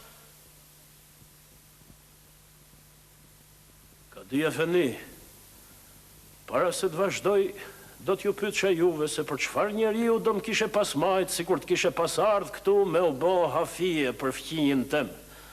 Për atë që me 100 herë ma ka këput lakun fytit. Prit, jo. Jo, po s'ke nevoj me fol hiq. E di se do kishe menu për mu se jam i poshtër e jam tradhtar. Edhe çfarë do të thuash me këtë ti? Çfarë du me thonë me këtë? Po. Po edhe... Si kur të kishe pas qeni poshtër e tradhtare, të kishe pas ardhë këtu me kallëzu. Kjo kokë thinjun, nuk do ta kishte pas këtë goj me folë këtu para këtit me gjlisi se do kishte flutru me kohë, e do kishte shojtnu kokën e atit bimbashit që jetët mund mes pazarit qytetit. Shife se je burrindershëm ti. E pra, por duhet të lajmëroj se për kësi farë punësh, pa disha u të hum me tër familjen, më lartë si që është Kostamonia. Kostamoni? Po, Kostamonia, po Rodos. Shumë bukur besa se kur nuk kam dalë jashtë kësaj kazaje, shif kam dënja me se. E sa për atë që pa disha u pa u merë ka dhe me punët e mija, pa më bën nërë të madhë shumë, veç edhe s'po di si t'ja bëj hallit mërzotni, se në mes këtit qefi që po ma ofro ka vetë pa dishau për atje në Kostamoni, Rodosa, tjetër kun. Edhe asaj që t'i bëj shojtni në dynja kokës bimbashit qytetit. Falë Sulejman Ag, po unë i herë për i herë, po zgjath këtet pa dishau, të sërgjën lekun se kjo është një qik ma afer se ajo dynja. Apo jo mërzotni? Kërkon të talësh këtu ti? Qoftë lërkë. Erdha këtu pëse më keni pru edhe po ju përgjigjen pyetjeve të zotni suj, nuk kam fajun po që se ju duken qesharake përgjigjet e mija. Atere përgjigju si duhet se... Ore, plak, me sa duket ti ende se ke kuptuar përse je thirrur këtu. Jo, besa, s'po e marr kam vesh. Ta them unë. Të kemi thirrur këtu për t'i treguar këtij komshiu tënd se sa i pazemër është. Sulejman Vokshi, Shikoj.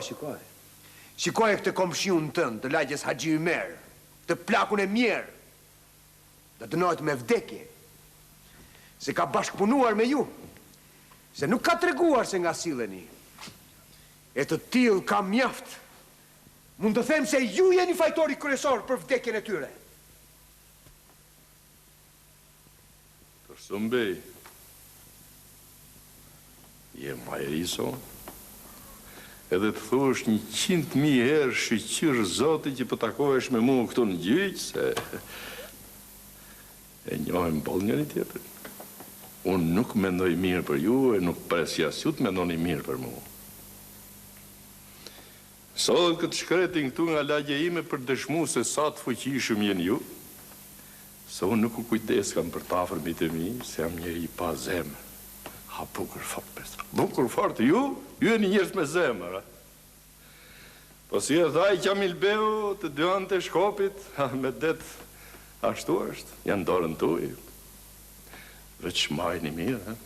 Ja, do t'ju tuaj, do t'keni punë, nuk do t'keni qetësi as në gjumë, po do t'ju t'merojnë edhe në ndër miqë Sokolje, Sef Kosharje, sa e sa trima. Natën të vdekurit e ditën gjallët, ferë do t'ju a bëjnë jetën, se nuk harojnë më gjitha të pafajshëm, që i dojët për zgjallin të fshatat tjilat pas. Shkur me hi, ku do i shkelt? Dhe në gjo këtu, këtë më sirë njërës këtu, unë bana temen, mas më pyesni, mas e s'ngrim t'ju përgjigjem, as gjë tjetër sa në them. As gjë nuk duam edhe ne, e shikon tani o plak se kush po i merë në qafë? Prandaj përgjigjo ashtu si duhet në qofë se do që ta shpëtosh atë kokën tënde të thinjur. Në gjë këtu mërë zotni, se nuk ta kam frikën. E di se do të bashkëtet punën tënde edhe pa përgjigjet e mia. Mereni!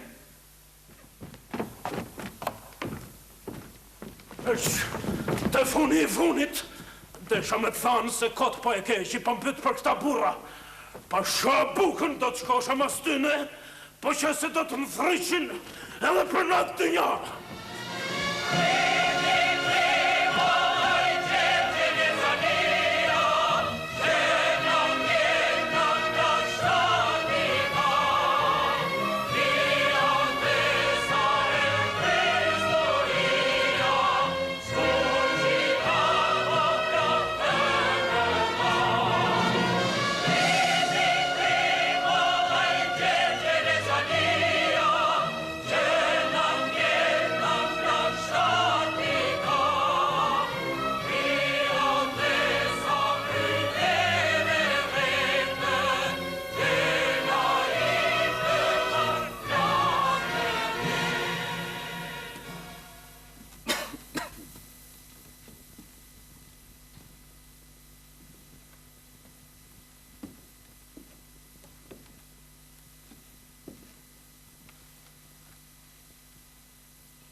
Si e, Abdul? A këtë fëtot? Qka? Hala gështirë ka shumë edhe, po më zë frymën. Po. Ti bune nga azma. Se zbrite ka që poshtë. Zgjide.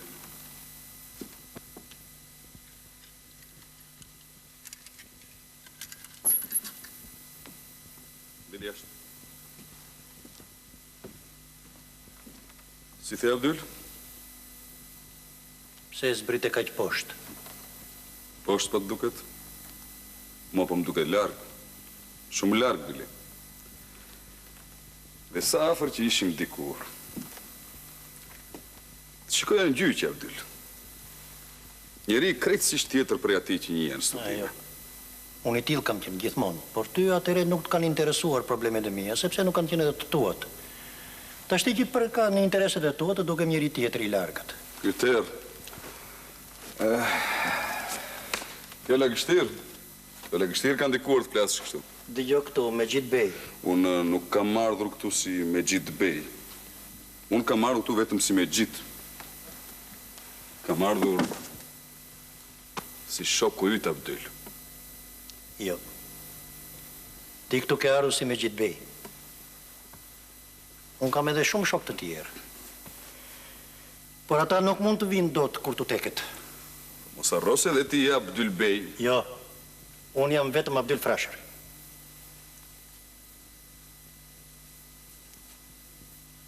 Që këtë lule? Lulkuqe. Lulkuqe Kosove.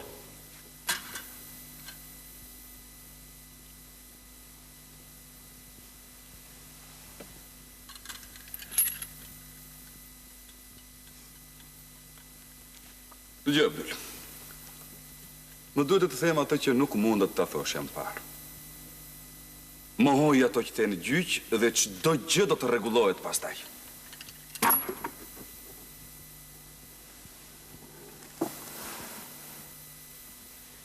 Kusht ka dërguar të bisedosh kështu me mua Qamil Beu, Dursun Beu, apo ndo kusht tjetër me pozitë më të lartë? Kërkush nuk më ka dërguar.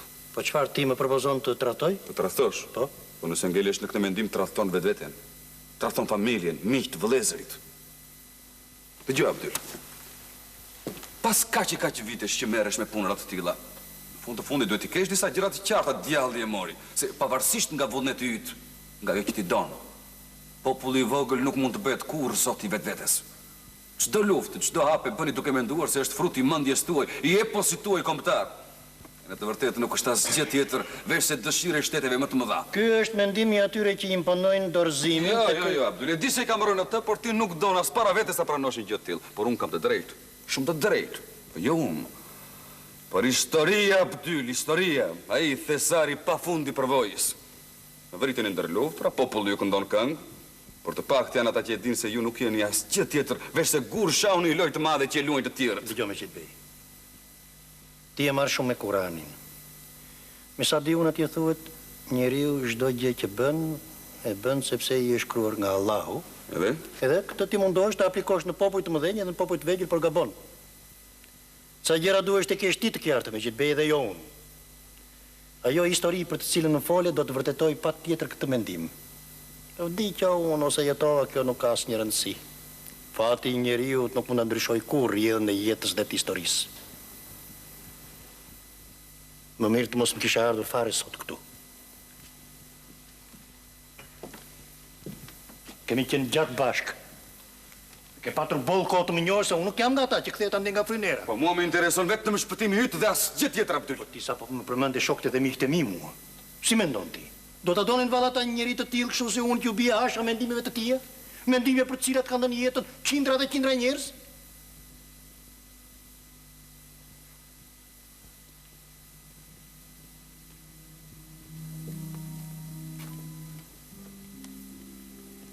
Ndërsa ti erdhe që të kujdesesh këtu për mua, shokët e tu morën dhe varën një trim. E varën sepse kishte vrarë një spiun. E ka gruan e re. Dhe djalin e ka akoma të paritur. E diti se që bëri atë që shkoj duke kënduar në litar? Jo, ti nuk e di këtë. Ti nuk mund të dish kur këtë. Dije pra. Dhe për mendimet e mia. Mendimet e mia dhe të bashkë luftëtarëve të mi. Mendimet e popullit tim. Unë të pashti.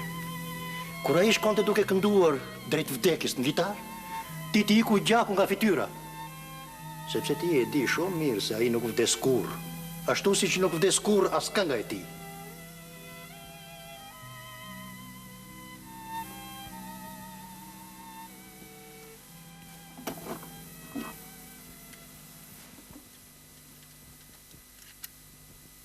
Po mirë me Qitbej.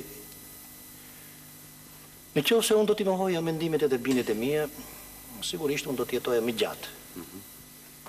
Po ju do të më jepni në një post më të lartë këtu ose më në një vend tjetër të perandorisë? Sigurisht post me rëndësi të madhe.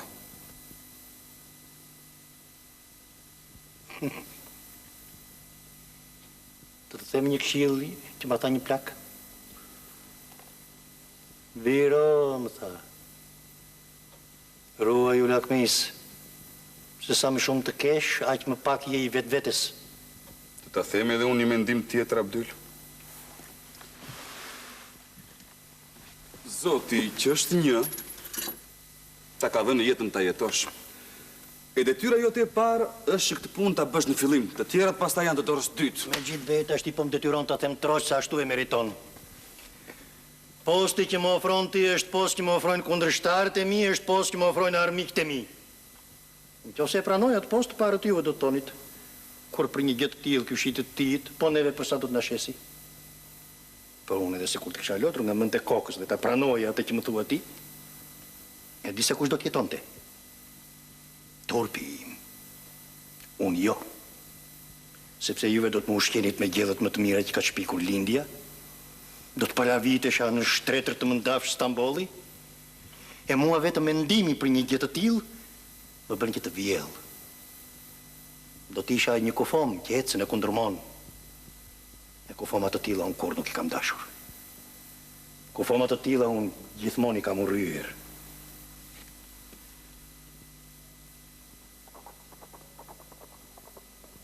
Me gjithbej, mbaj vesh, dëgjon gjë? Jo. Nuk e dëgjon trokun e një kali? Jo, nuk dëgjoj asgjë. Unë e dëgjoj. Është kali ati trimit që varet sot në mëngjes. E ngeti biri. Dëgjoje me gjithbej. Roje, lidheni! Dhe me gjitha të drejtën kur nuk do të mund të lidhni dot. Dhe e drejta është plotësisht me ne. Të sillet me njerë sa le gjyqit. Në sa le gjyqit, me njëherë në sa le gjyqit. Dhe jepet me njëherë vendimin. Të sillet me njëherë në sa le gjyqit.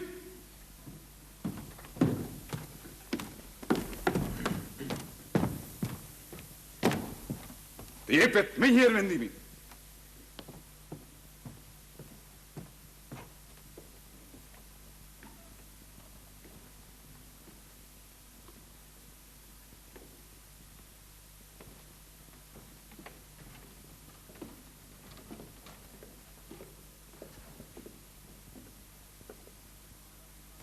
Përpara se ta mbyllim të gjykim të ndritshëm, në emër të padishaut Nurit Perëndis, do të parafrazoj një ajet nga Kurani Kerim, i cili thot se dielli nuk ka nevojë t'ja kaloj hënës, as nata t'ja kaloj ditës, çdo gjë në gjithësi noton.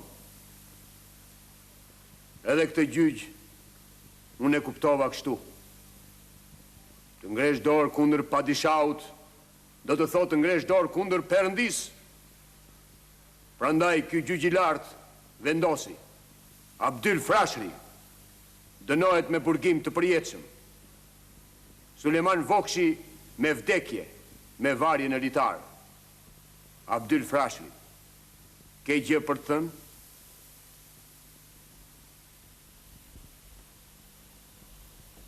Do të jemi lumtur,